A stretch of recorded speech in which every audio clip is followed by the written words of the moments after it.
محنت رنگ لائی۔ پیارے بچوں، ایک دفعہ کا ذکر ہے کہ وہ ایک چھوٹی سی بستی تھی جہاں کے مکینوں کا ذریعہ معاش کھیتی باڑی تھا۔ گھروں کی عورتیں بھی اپنے گھروں کا چولہا جلانے کے لیے مردوں کے شانہ بشانہ کھڑے ہو کر کام کرتی تھیں اور دال روٹی سے گزر بسر ہو جاتی تھی۔ شادو کسان کے ہاں بیٹے کی پیدائش ہوئی۔ وہ 10 سال سے اولاد کی آس لگائے ہوئے تھا۔ اس کی مراد بر آئی تو اس نے اپنے کچے کمرے میں رکھی ہوئی صندوق سے اپنی ساری جمع پونجی نکال کر بستی والوں پہ لٹا دی۔ مٹھائیاں تقسیم کی گئیں، آس پڑوس کے بستی والوں کو بھی یاد رکھا گیا۔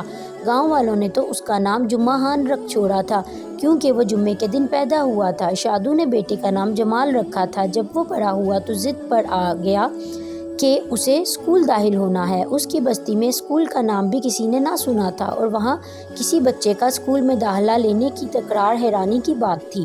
بستی کی ہر فرد نے ایڑی چوٹی کا زور لگایا کہ جمال عرف جمعہ خان کو اس کے عزائم سے ہٹایا جائے، لیکن سب ناکام رہے۔ آخر وہ دن بھی آیا کہ جب اس کا داخلہ دوسری بستی کے اسکول میں کروا دیا گیا۔ وہ بستی سے تانگے میں بیٹھتا، تانگے والا اسے پکی سڑک پر اتارتا، وہ بس میں سوار ہو کر دوسری بستی پہنچتا اور وہاں ماسٹر کریم داد اسے سارے مضمون پڑھاتے تھے۔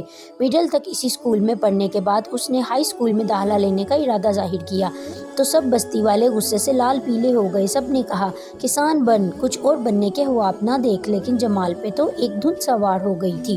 شہر میں اس نے ہائی اسکول میں داخلہ بھی لے لیا۔ میٹرک میں صوبے بھر میں اس کی تیسری پوزیشن بنی تو وہ اور زیادہ پڑھائی کے معاملے میں سنجیدہ ہو گیا۔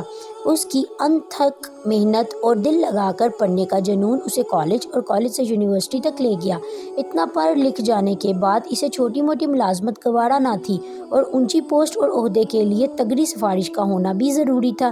اس نے بہت کوشش کی لیکن بے سود۔ وہ بستی میں واپس آیا تو سب نے کہا، کھیتی باڑی شروع کر دے، لیکن وہ آمادہ نہ ہوا اور بستی میں ہی اپنی مدد آپ کے تحت پرچون کی دکان کھول کر اسے بڑھاتا رہا۔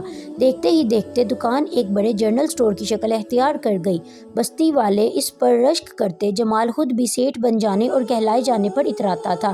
انہوں نے اپنا کچا گروندہ گرا دیا، 2 کمرے پکے بنا لیے، جس کے آگے برآمدہ اور 3-4 درخت بھی تھے جن کی چھاؤں میں بیٹھ کر جمال کی ماں خوشی سے پھولے نہ سماتی۔ ادھر شادو روز کلف لگے کپڑے پہنتا، لنگی کی جگہ شلوار نے لے لی اور پگڑی بھی باندھتا تھا۔ بستی میں جمال کا اکلوتا اسٹور تھا۔ آس پڑوس کے بستی والے بھی وہیں سے آ کر سودا سلف لے جاتے تھے۔ زندگی اچھی گزر رہی تھی کہ اسے ایسے لگا جیسے گاؤں کا ماحول بدل گیا ہے۔ روزمرہ کے معاملات میں فرق آ گیا۔ اب وہ نوجوان جو اپنے بڑوں کے ساتھ مل کر کھیتی باڑی کرتے تھے، اپنا سارا قیمتی وقت موبائل فون پر ضائع کرنے لگے۔ بعض لڑکے چوریاں کرتے اور ان پیسوں سے موبائل خرید لیتے، پھر ہر وقت اسی میں لگے رہتے تھے۔ اس کی دکان پر آنے والے اکثر لوگ شکایتی لہجے میں کہتے کہ ہمارا لڑکا کام نہیں کرتا، اسے سمجھاؤ۔ جمال سر پکڑ کر بیٹھ جاتا۔ لڑکے اس کی دکان پر بیٹھ کر فضول باتیں کرتے، وہ انہیں سمجھا کر تھک جاتا، لیکن کوئی بھی اس کی باتوں پہ کان نہ دھرتا تھا۔ جمال عرصے سے اپنی ڈگری بھلائے بیٹھا تھا، وہ اسے یاد آنے لگی۔ دن رات وہ ندامت کے آنسو بہاتا کہ اگر وہ اپنی تعلیم اور شعور کو بستی کے ہر فرد کے ذہنوں میں منتقل کرتا تو آج جو صورتحال سے اس کی بستی دوچار ہے وہ نہ ہوتی۔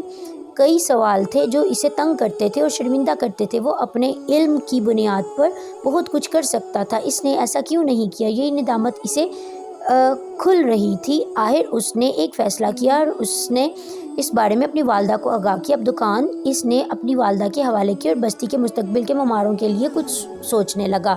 یہ سن کر اس کے والد بہت ناراض ہوئے اور ماں کی بھی یہی کیفیت تھی، لیکن جمال نے انہیں قائل کر لیا۔ گاؤں میں اسکول کھل گیا۔ وہ بچے جو بھٹک کر رہ گئے تھے اور راہ روی کا شکار تھے، براہ راست پر آنے لگے۔ علم کی روشنی جسے اس نے اپنے دماغ میں محفوظ کی تھی، نوجوانوں میں منتقل کرنے لگا۔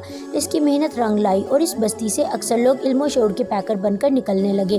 اگر اسے درست وقت پر اپنی غلطی کا احساس نہ ہوتا تو شاید آج بھی وہ بستی بے نام رہتی، جبکہ آج وہ بستی جمال والا بستی کے نام سے جانی جاتی ہے۔